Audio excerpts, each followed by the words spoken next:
My name is Steve and I'm here on the Disabled People's channel with Peter. Hello Peter, tell us a little bit about yourself.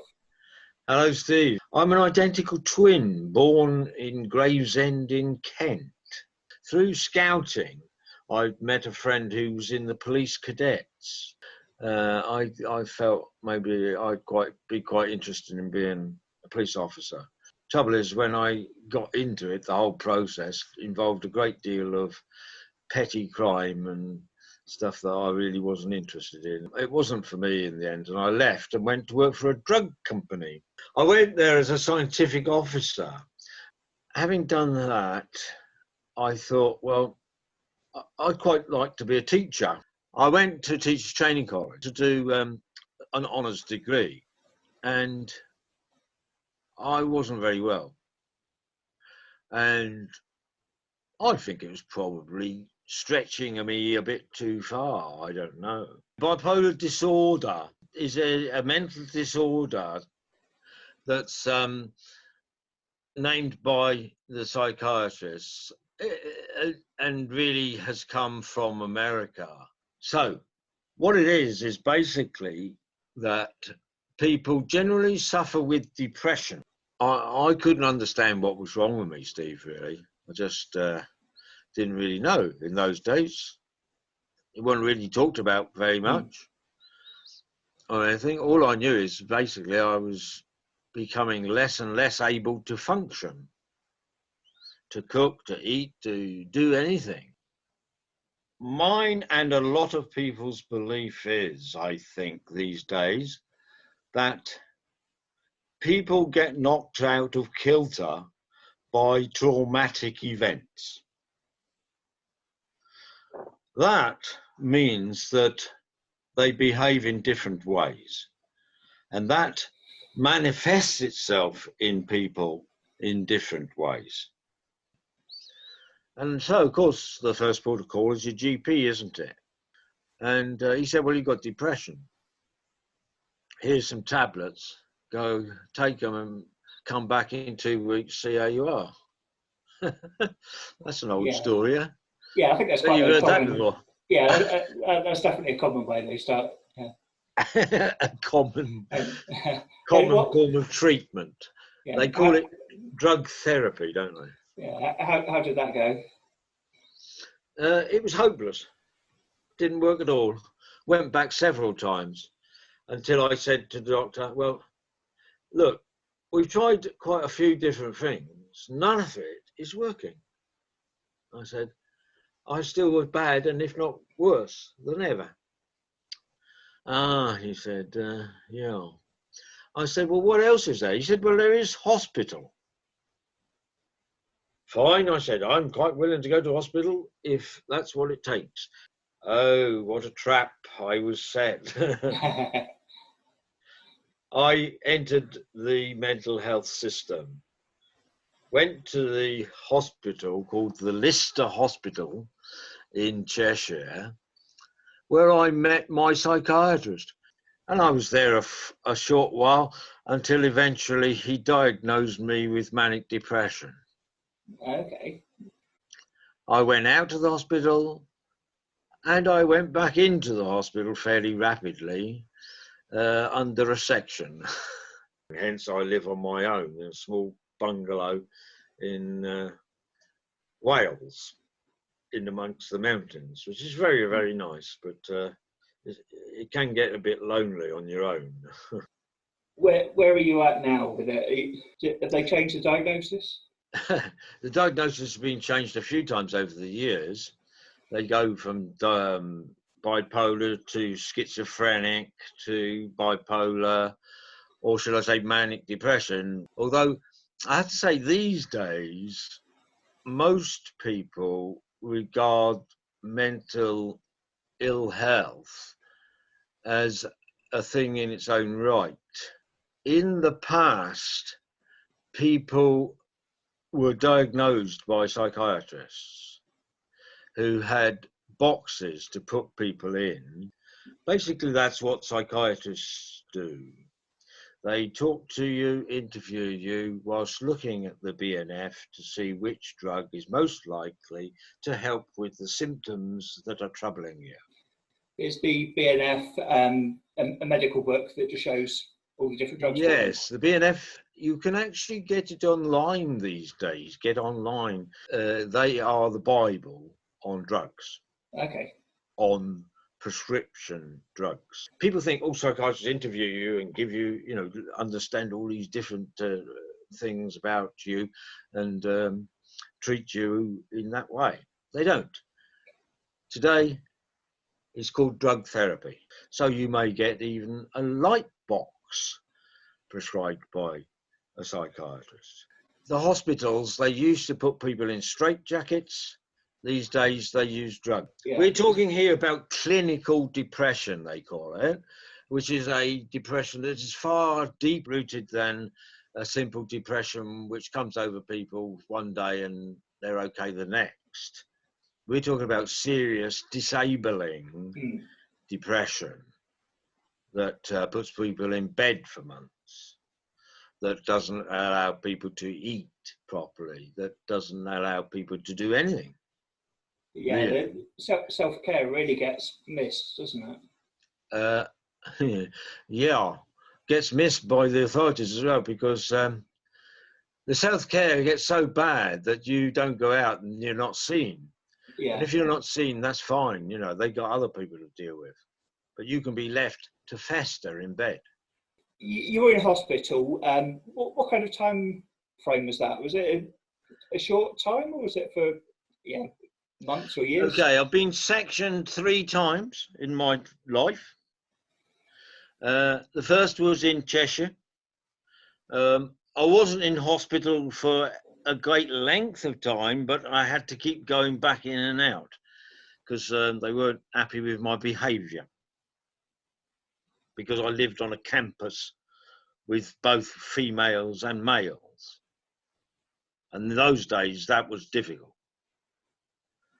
So that's the first part. The second time I was in hospital, I was married with 2 children and was in hospital for 6 months.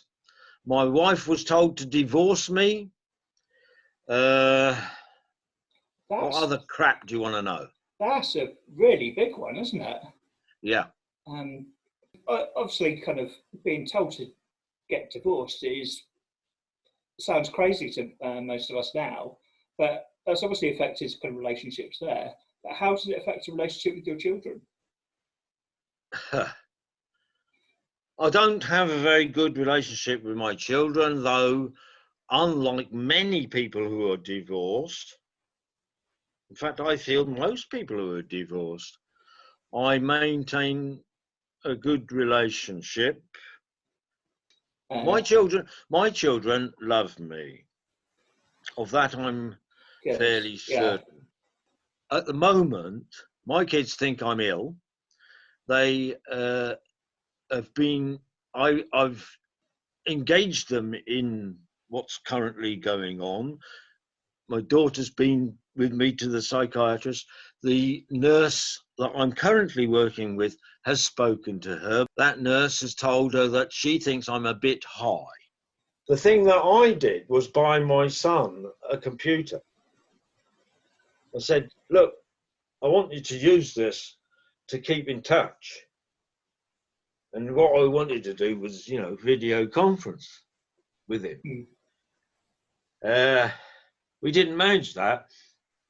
Sorry, I'm getting a bit emotional for a minute. That's understandable. It's a massive thing.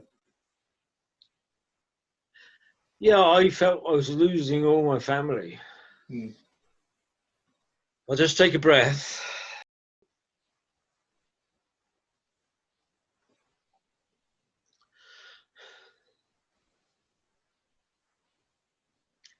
The fantastic thing about all of that is that giving my son a computer got him into computing, and he does very well and earns a lot of money and works across the world these days. because he took that computer apart and rebuilt it. He learned what to do with computers. And now he has my grandchildren, and I can't currently talk to them. Or it's very difficult. So you can see that's painful. Yes, very. Nevertheless, it did a lot of good. You know. Hmm. And it's quite amusing now that we're here talking like this to each other so simply. Yeah. Over the net. Yeah, I can see how we ought to be you're. able to use this technology to help a lot of people keep in touch with their families and friends and the like. And that's the purpose of, I want you to hear this. That's the purpose of our next open mic for people with lived experience. The nasty thing about bipolar is that you never know when you're well or when you're not. Because when you're not depressed, you are very much in danger of what they call going high. Now, going high is what it sounds like. It means that, like Elton John, you might go off spending a fortune that you haven't got. But I am a typical sort of bipolar person, but there are lots of forms of bipolar disorder. So you might have someone who is what we call a rapid cycling. That means one day depressed, the next day up in the air and wanting to do all sorts of things, some of which may seem unrealistic, like flying without a plane, jumping out of an aircraft without a parachute. How have you found the treatment over the years with it? Right. My treatment has been long and varied. Some of it very nasty and damaging. The first part, therefore, I will refer to you having been sectioned from my own home by the psychiatrist and the doctor coming to talk to me in the house. And when I said, right, you carry on talking amongst yourselves, I'm going for a walk, I went outside and was immediately arrested by the police officer, who shoved my nose in the dirt and threw me in the back of an ambulance with a social worker who I'd never met before. They took me a long way from home to the Talgarth Mental Health Hospital. So with the sectioning, that sounds like it was traumatic in itself.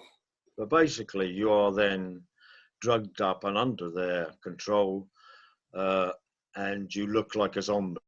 And that's the image that most people get when they go to a mental institution, even today, I expect. But did they give any sort of help, or was it literally just drug you up, leave you for a bit, and then? It's meant to drug you up and keep you quiet so that you're easier to manage.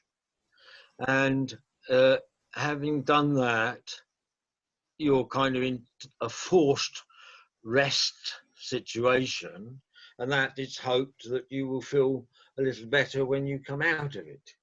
Okay, I think these days they try to use things like counselling and CBT and various other kind of therapies to try and help you get through some of the issues as well. I think you're right, Steve, because it doesn't look good to the public to see people in that condition. They think that people are really, really ill, when in fact they are a little out of control. I was really pleased today to talk to my CPN and see some of the work that we put into making changes around treatment. What's a CPN? A CPN is a community psychiatric nurse. They work from a community mental health team, generally. They're part of a team. And in the past, unfortunately, the people who took to the community were the same people, the same stuff, in other words, that were running the hospitals. And they were given no training whatsoever on how to work in the community. I suppose it's trying to change the way that they do the service. I'm in the process, actually, of making some complaints about the way in which I've been treated recently. Having had the depressions, you feel like death, don't you? You don't really want to be here. Yeah, so having a massive heart operation is really traumatic. Then you have on the a body massive heart itself. operation. What's the difference between there and kind of the high? Is it kind of a bit of chaotic thinking and things like that? Well, it depends where you go with the high. Because I've been asking recently, because they think I'm a bit high, but not high enough to be sectioned or anything. Okay. Or for them to take any action. They want me to sleep a bit more, so they give me some Zopiclone, sleeping tablets, Which is quite addictive, isn't it? Yes, this is short term. At the moment, we're saying I'm going to take it for 3 days. Okay, yeah. And practice sleep hygiene, they call it, yeah. And so that sleep. kind of gives I've got to practice some good sleeping practices. Yeah, given all of your health conditions, and you've obviously been through a lot. Have you found that that's kind of given any discrimination in work and everything else in life? Imagine if you're an employer and you have in front of you one person who has obviously had difficulties with their thinking and their mind and in mental health. I worked as an open up coordinator, for example. Some of you may have heard of the project Open Up. It was very good, getting people to open up about their problems. But opening up about their problems means also exposing yourself to discrimination, doesn't it? And anybody who thinks, I don't know about him, because he's had bipolar, isn't going to employ you. In mental health, particularly, for example, I've tried many times to get jobs in mind as a user, in a user role, even, as they call us. Somebody who uses mental health services. That's what a user means. In user roles, even in Wales and in national mind, I worked for them for years and years. I still couldn't get a job. I got to the interview. I was very well qualified. I had the condition. But lo and behold, somebody else got the job. And I think with the mental health, it can often be talked about as mental wellness or well-being. Well-being, yes. And I suppose that's to try and get away from the mental ill and mental well, kind of making those two very distinct blocks. Yeah, I mean, kind of accept that anybody can kind of go at different points through those. If you go back through the interview, you notice I said, stuff about myself and about not knowing when I was ill or when I was well. Yeah. And I've gone through 40 years of that. I think I pretty well know these days when I'm ill. Yeah. When I'm well. And even now, don't tell them, but I think I agree. I am a little bit high at the moment. Yeah. And I need some more sleep. But I don't need any tablets to help that to happen. Okay. I can do it myself and with the support of friends like yourself, even. Yeah. Talking and therapy is a much better way. Well, things have improved, Steve, haven't they? Yeah. Because generally, people's understanding of mental health is much better. And because of people like ourselves who have been open and honest, then it's become more visible. And you get then on top of that the people like the Royals, who are now, you know, really trying to do some good work around mental health, to be fair to them, not being a Yeah, they're Royal. definitely encouraging lots of celebrities as well to open up, And aren't they? celebrities. And in fact, a lot of that came from a big project that Mind got large funding for. National Mind got large funding for a project that has helped open up mental health in a great way. Yeah. Stephen Fry and all those, loads and loads of people. Stephen Fry in terms of manic depression, and you know, the other one is Spike Milligan, Oh yeah. who I have to say had a wonderful thing on his grave. You know, I told you I was ill. Yeah, there definitely seems to be a lot of comedians who have depression of various different forms. So I suppose Yeah, everyone wants comedians. an outlet, don't they? Yeah. Comedians are very common, because we mentioned Ruby Wax as well earlier. Yeah. But also generally the acting profession, the profession where people can be someone else, which is interesting, I always think. Yeah. I've done a bit of amateur dramatics myself, under Milk Wood, from the Okay. pulpit as well, you know, Yeah. and all sorts. I enjoy acting, and probably I'm a relatively good actor, because you learn to have to act in order to get through life with problems like we've got. Yeah, and I suppose there's a lot of different things with escapism, isn't there? So trying to escape from the feelings and what's going on. Yes, and standing on, you know, for me, for example, there's nothing like standing on stage, entertaining people and getting their appreciation when you're generally a person that's pushed down.